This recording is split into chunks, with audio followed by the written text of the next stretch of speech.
Olá, meu futuro calouro do curso vai cair na prova. Tudo bem com vocês? Eu espero que sim. Estamos na frente de Física A, aula de número 11, resolução de exercícios.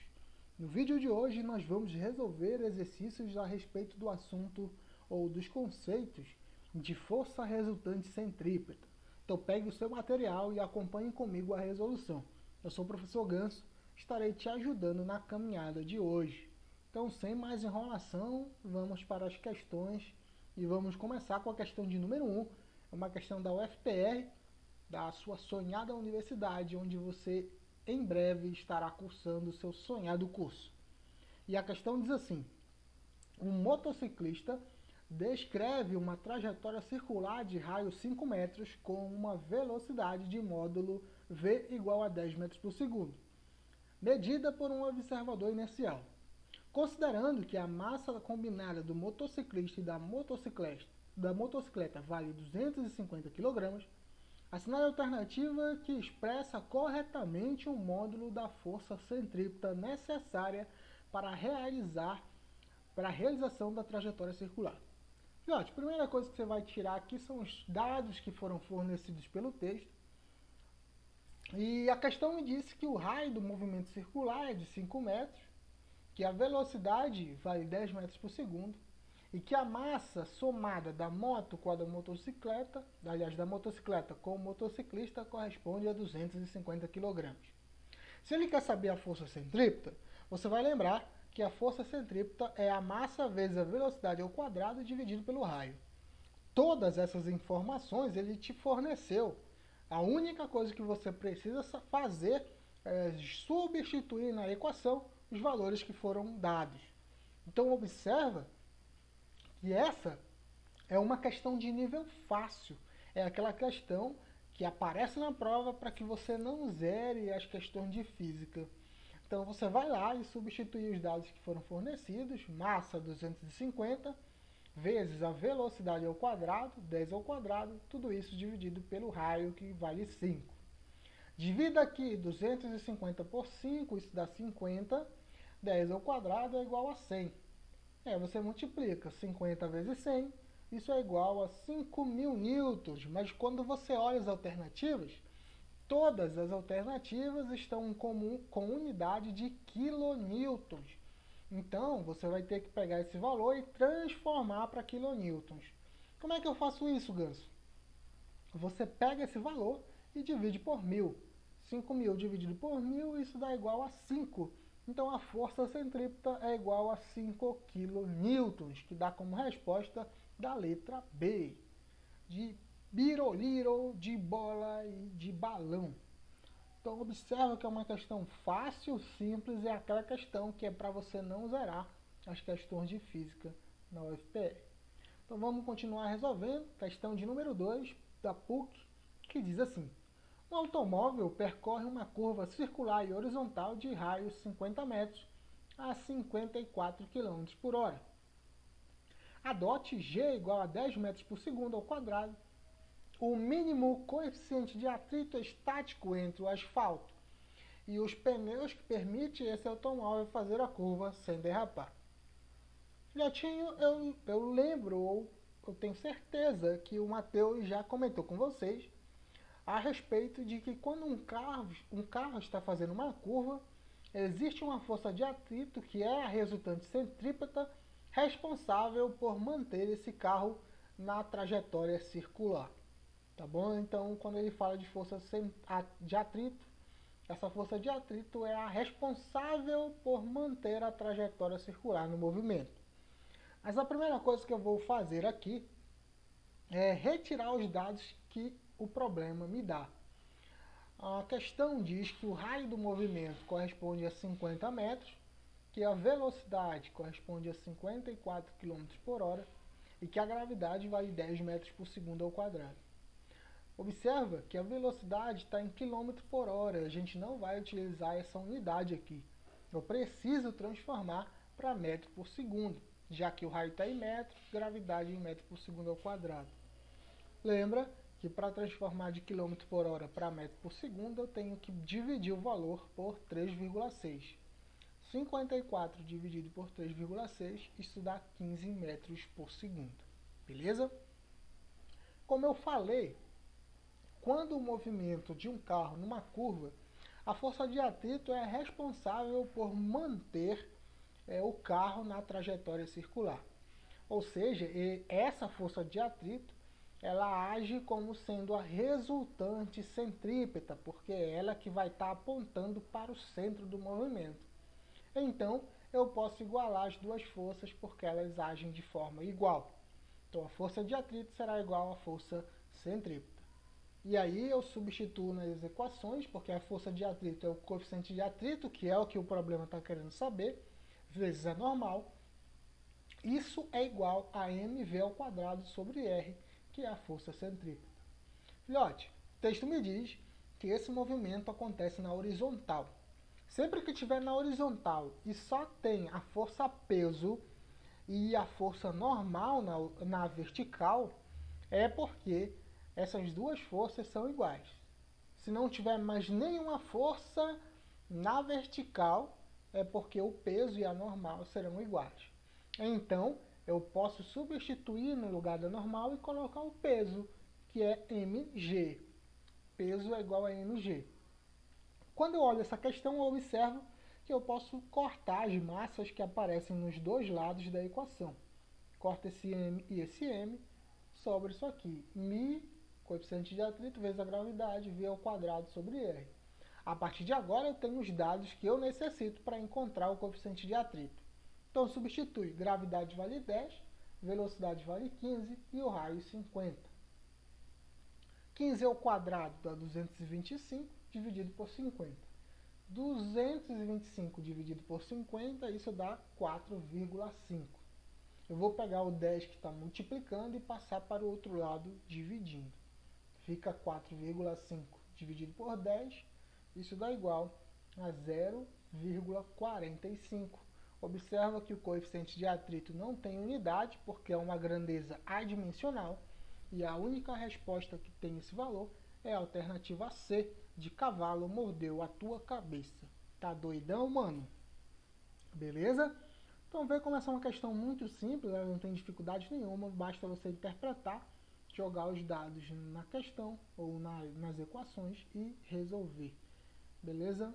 Vamos adiante. Questão de número 3, talvez essa seja a questão mais complicada dessa aula, mas vamos lá, porque mesmo sendo complicada, você precisa saber resolver.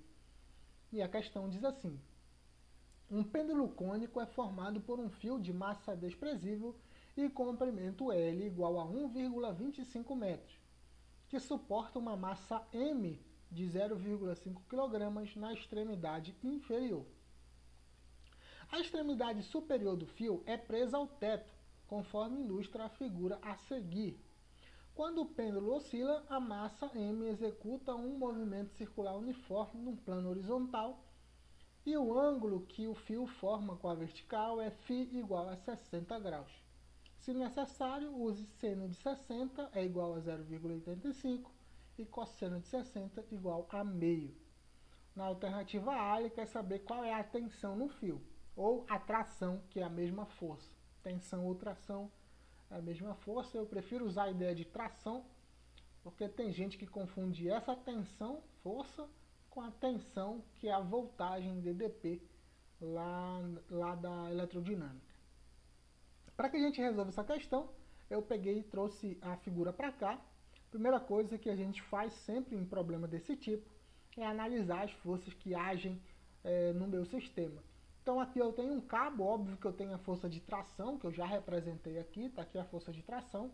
E eu vou pegar essa força de tração e decompor nos dois eixos, no eixo horizontal, que é o eixo X, e no eixo vertical, que seria o eixo Y.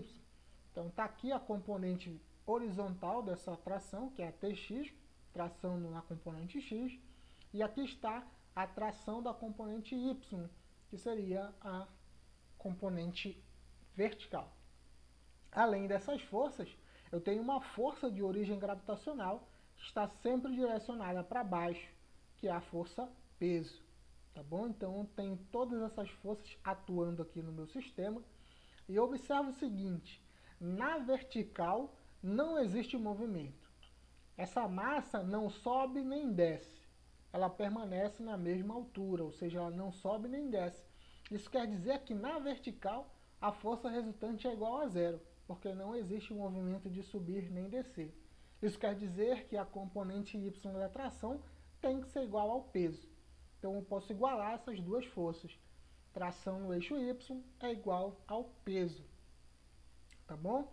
Então, substituindo aqui, observa que a tração no eixo y, ela é como se fosse esse lado aqui desse pequeno triângulo. Observa que eu tenho esse triângulo aqui, tração, esse lado e esse.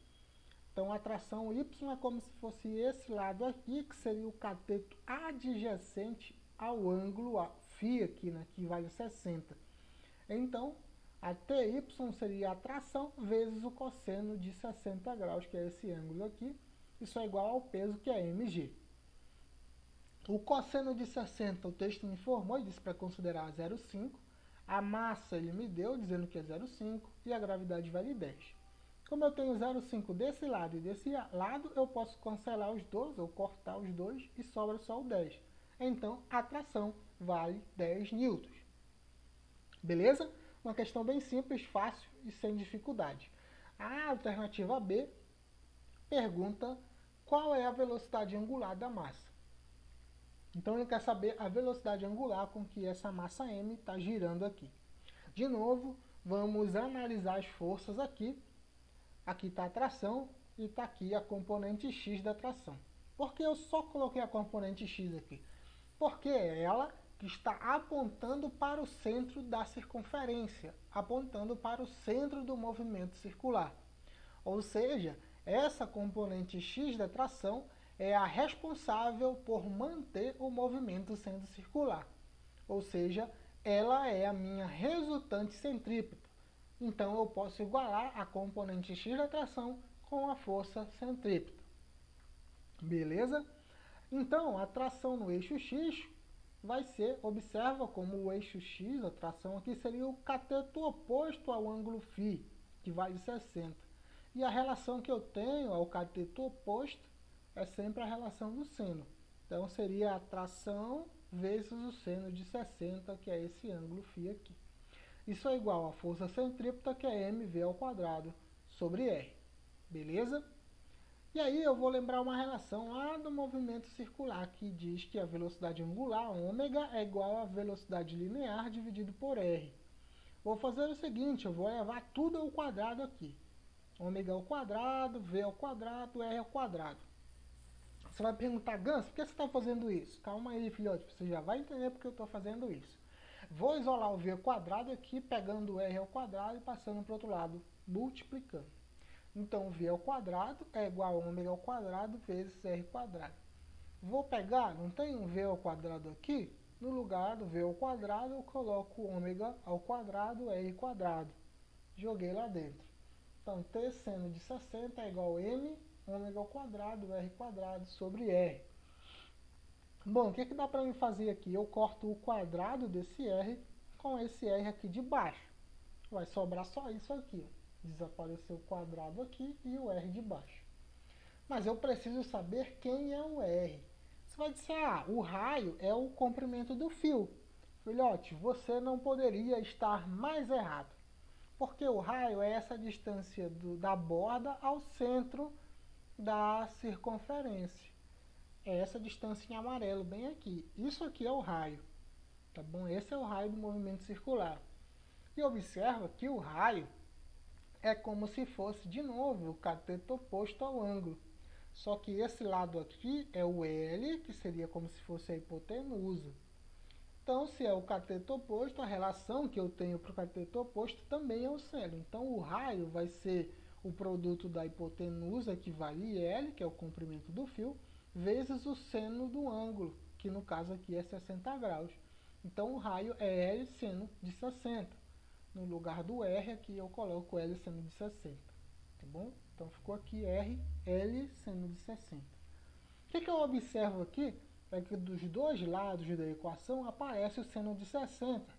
Então, eu posso cancelar. Ó. Corto o seno de 60 com o seno de 60, sobra só essa relação bem aqui.